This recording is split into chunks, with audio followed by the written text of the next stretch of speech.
that for the first time in human history, for the first time in all of human history, almost all of mankind is politically awake.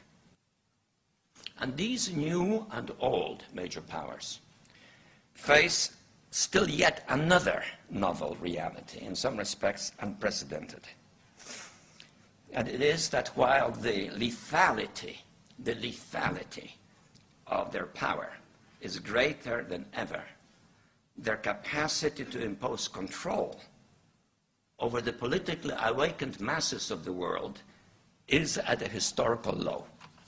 I once put it rather pungently, and I was flattered that the British Foreign Secretary repeated this, as follows. Namely, in earlier times, it was easier to control 1 million people, literally. It was easier to control 1 million people than physically to kill 1 million people. Today, it is infinitely easier to kill 1 million people than to control 1 million people. It is easier to kill than to control.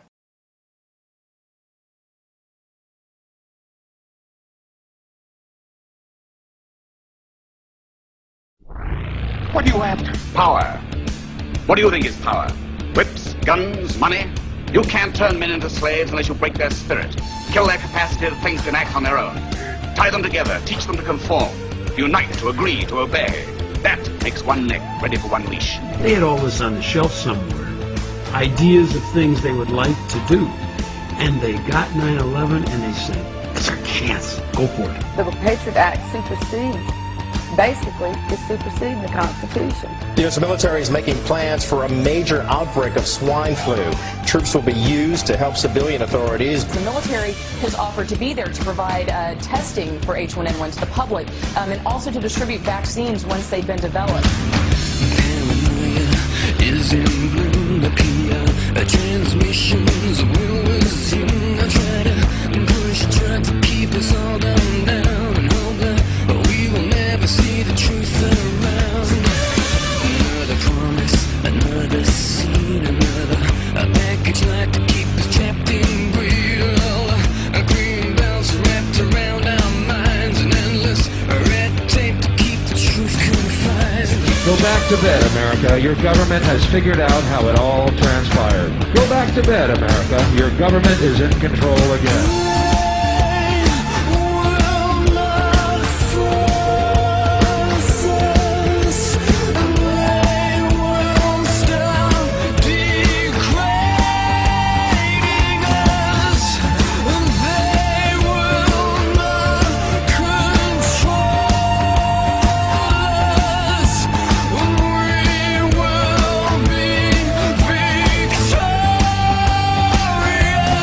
It's too late to complain. You should have complained at the beginning, when you at least had a chance.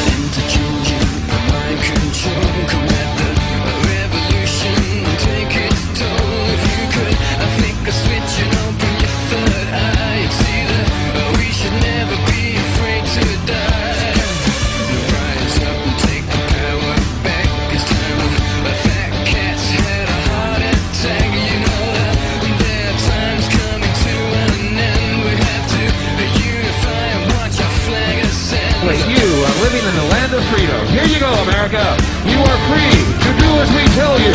You are free to do as we tell you. They will not force us. They will stop degrading us. They will not control us. We will be victorious. Howard is asked, the question, is it safe? Expediency asks, the question, is it politics? Vanity asks, the question, is it popular? But conscience asks, the question, is it right? And there comes a time when one must take a position that is neither safe, nor politic, nor popular, but he must do it because conscience tells him it is right. There's a time the machine becomes so odious, makes you so sick at heart that you can't take part. You can't even passively take part. And you've got to put your bodies upon the gears and upon the wheels, upon the levers, upon all the apparatus, and you've got to make it stop. And you've got to indicate to the people who run it, to the people who own it, that unless you're free, the machine will be prevented from working at all.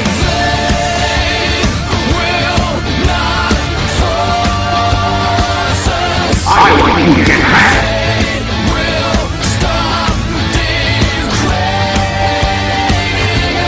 I want you to get back.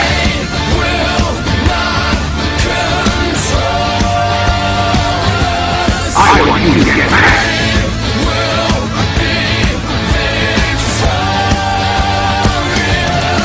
It has been said that when in the course of human events, an oppression so revolts its subjects that it becomes necessary to alter or abolish the means of that tyranny.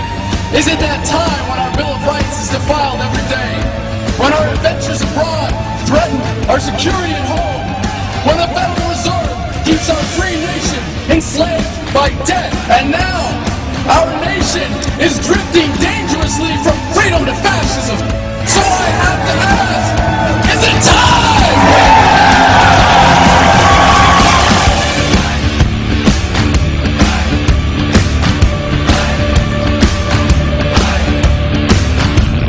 You've got to get mad!